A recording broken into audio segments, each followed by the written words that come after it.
नमस्ते, मैं हूं सोनाली और आप देख रहे हैं द सिनेमा शो। आज सिनेमा शो में क्या है सबसे बड़ी खबरें, आइए जानते हैं। सबसे पहले 15 अगस्त को इंडियन आइडल के 12वें सीजन का ग्रैंड फिनाले हुआ। यह एपिसोड 12 घंटे तक चला। इसके बाद पवनदीप राजन को शो का विनर चुना गया। पवनदीप को अवार्ड के तौर पर एक कार और 25 लाख रुपए मिले। बावजूद इसके पवनदीप खुश नहीं थे। उन्होंने शो जीतने के बाद दिए एक इंटरव्यू में बताया कि वो शो के आखिरी घंटों में ज्यादा नहीं सोच रहे थे, क्योंकि पवन को लग रहा था कि ट्रॉफी कोई भी जीते सभी उनके दोस्त थे।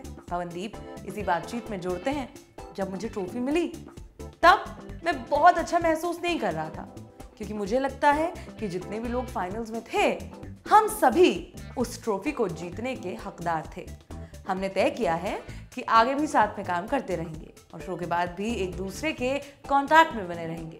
इंडियन आइडल 12 के फाइनल में पवनदीप जहां विजेता रहे, वहीं अरुणिता, कांजीलाल और साथ ही सायली कामले को रनर अप चुना गया। बिग बॉस का 15वां सीजन शुरू हो चुका है, मगर शो के शुरुआती 6 हफ्ते टीवी के बजाय OTT प्लेटफॉर्म वूट पर प्रीमियर हो रहे हैं, इसलिए इसका नाम है बिग बॉस OTT।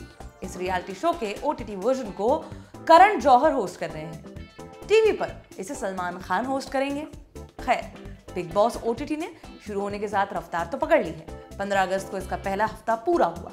इस हफ्ते घर से बेघर होने के लिए उर्फी जावेद के साथ राकेश बापट और शमिता शेट्टी नॉमिनेट हुए थे।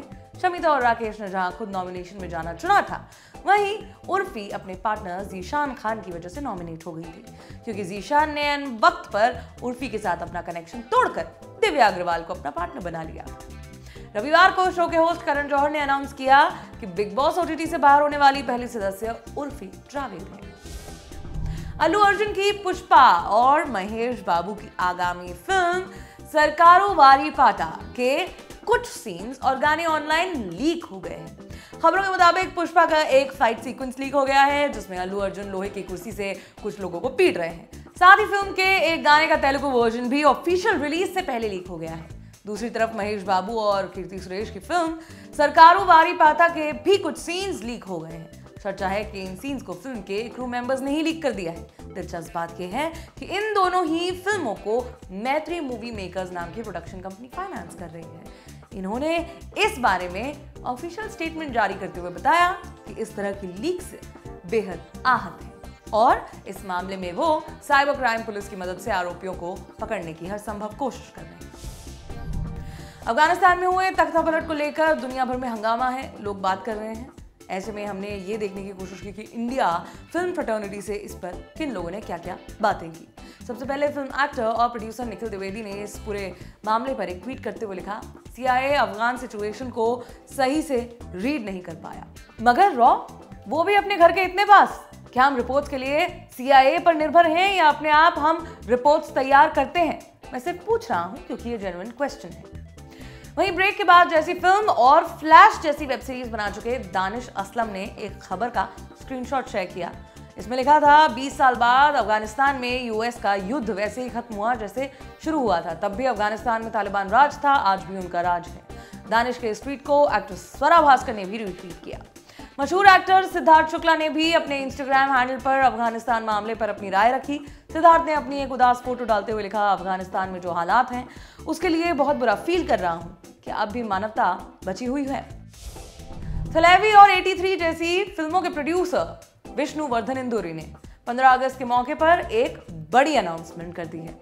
उन्होंने सोशल मीडिया के माध्यम से बताया कि वो एक नई फिल्म फ्रेंचाइज शुरू करने जा रहे हैं। इस फ्रेंचाइजी का नाम होगा आजाद हिंद। इस फ्रेंचाइजी के तहत बनने वाली पहली फिल्म स्वतंत्रता सेनानी दुर्गावती देवी की लाइफ पर बेस्ड होगी। दुर्गा भाभी के नाम से जाने जाने वाली इस वीरांगना को देखकर ही भगत सिंह और चंद्रशेखर आजाद प्रेरित भी हुए थे। दुर्गा को ब्रिटिश सीक्रेट सर्विस में द अग्नि ऑफ इंडिया से जाना जाता था। इस फिल्म पर जल्दी काम शुरू होने वाला है। कास्टिंग और डायरेक्टर को लेकर कोई जानकारी अब तक नहीं दी गई है। मशहूर फिल्म एक्टर राधिका आप्टे को सोशल मीडिया पर अचानक से ट्रोल किया जाने लगा। उनके खिलाफ ट्विटर पर #बॉयकॉट राधिका आप्टे ट्रेंड होने लगा। इसके पीछे की वजह है उनकी फिल्म पार्च्ड का एक सीन। तो अजय देवगन के प्रोडक्शन में बनी Leena Yadav directed film Parched में राधिका ने न्यूड सीन्स किए थे। अचानक से सोशल मीडिया पर उनके इन्हीं सीन्स की तस्वीरें और वीडियोस ट्विटर पर शेयर किए जाने लगी। राधिका की इन तस्वीरों के साथ ये लिखा गया कि उन्होंने इस फिल्म में जो किया वो भारतीय सभ्यता के खिलाफ है। साथ ही पब्लिक को यह भी शिकायत थी कि बॉलीवुड वालों ने इसके खिलाफ कुछ नहीं किया, न कहा। राधिका ने अब तक इस मामले पर रिएक्ट नहीं किया है। पिछले दिनों ऐसी चर्चा थी कि सलमान खान थलपति विजय की फिल्म मास्टर के हिंदी रीमेक में नजर आने वाले हैं। प्रोड्यूसर मुराद खेतानी ने मास्टर के रीमेक राइट्स खरीद लिए थे और उसके हिंदी स्क्रिप्ट पर काम चल रहा था। कुछ रिपोर्ट्स के मुताबिक उस फिल्म में सलमान खान काम करने वाले थे, मगर पिंक विला की एक रिपोर्ट के मुताबिक सलमान ने मास्टर समेत किसी भी फिल्म के रीमेक में काम करने से इनकार कर दिया है। वो ओरिजिनल स्क्रिप्ट वाली फिल्म करना चाहते हैं। इसी कड़ी में उन्होंने नो एंट्री और रेडी जैसी फिल्मों के डायरेक्टर अनीस बाज़मी के साथ कॉमेडी फिल्म के बारे में बातचीत शुरू कर दी है। बताया जा रहा है कि सलमान इस फिल्म में एक बार फिर प्रेम नाम का किरदार निभाने वाले हैं, मगर ये बातचीत अभी बिल्कुल शुरुआती स्टेज पर ही है। ऑफिशियली इस मामले पर मेकर्स ने कुछ नहीं कहा है। करीना कपूर खान ने अपनी प्रेगनेंसी के बारे में प्रेगनेंसी बाइबल नाम की एक किताब लिखी। इस बुक में उन्होंने लिखा कि जब वो दूसरी बार प्रेग्नेंट थी तब उन्हें सेक्स करने की इच्छा नहीं हो रही थी, मगर उनके इस कथन को कायदे से रिसीव नहीं किया गया है। इस बारे में हिंदुस्तान टाइम्स के साथ बातचीत करते हुए करीना ने बताया, मुझे नहीं लगता कि सेक्स के बारे में बात करने के लिए बहुत हिम्मत की जरूरत पड़ती है। सेक्स पति और पत्नी के बीच एक रेलेवेंट टॉपिक है। कोई महिला कैसे महसूस करती है ये चीज उसे प्रभावित करती है, मगर सेक्स ड्राइव फील ना करना एक ऐसा भाव है जो महिलाएं बच्चा पैदा करने के दौरान महसूस करती हैं। लोगों ने किसी मेन स्ट्रीम एक्टर को सेक्स के बारे में बात करते नहीं सुना, इसलिए उन्हें इन चीजों की आदत नहीं है। मगर फिर लोगों ने किसी मेन स्ट्रीम एक्टर को प्रेग्नेंट होते हुए भी तो कहां देखा है। करीना कपूर पिछले दिनों अपने दूसरे बच्चे का नाम जहांगीर रखने को लेकर विवादों में थी। इस पर कमेंट करते हुए करीना ने कहा कि वो नेगेटिव चीजों से दूर रहने की कोशिश करती हैं, इसलिए मेडिटेट करती हैं। पिछले दिनों प्रोड्यूसर फिरोज नाडियाडवाला ने हेरा फेरी फिल्म के डायरेक्टर प्रियदर्शन पर कुछ आरोप लगाए थे। फिरोज का कहना था कि प्रियदर्शन ने 3 घंटे 40 मिनट लंबी डिप्रेसिंग सीन से भरी हुई फिल्म बनाई थी। साथ ही वो फिल्म के पोस्ट प्रोडक्शन से भी गायब हो रहे थे। इस पर जवाब देते हुए प्रियदर्शन ने कहा कि वो एक मलयालम फिल्म को रीमेक कर रहे थे, यानी उन्हें पता था कि वो क्या बना रहे हैं। ऐसे में वो 3.5 घंटे की फिल्म कैसे बना सकते हैं। फिल्म को अधूरा छोड़ने वाले आरोप के जवाब में प्रियदर्शन ने कहा, वो पूरी फिल्म चेन्नई में बनी थी, मेरे थिएटर में उस फिल्म की मिक्सिंग हुई थी, मैंने फिल्म कंप्लीट करके फिरोज नाडियाडवाला को फाइनल कॉपी सौंपी थी, इसलिए उनके ये सारे आरोप गलत हैं। तेलुगु फिल्मों के सुपरस्टार चिरंजीवी ने बीते दिनों अपने 153वीं फिल्म की शूटिंग शुरू की। मलयालम फिल्म लूसिफर के इस तेलुगु रीमेक को गॉडफादर नाम से बुलाया जा रहा है। मेकर्स पूरी कोशिश कर रहे हैं कि इस फिल्म को पैन इंडिया लेवल पर बनाया जाए। ऐसे में अटकलें ये लग रही हैं कि इस फिल्म में चिरंजीवी के साथ सलमान खान भी नजर आ सकते हैं। कुछ रिपोर्ट्स में बताया जा रहा है कि इस फिल्म में काम करने के लिए सलमान को खुद चिरंजीवी ने फोन किया और सलमान ने फिल्म में काम करने की हामी भर दी।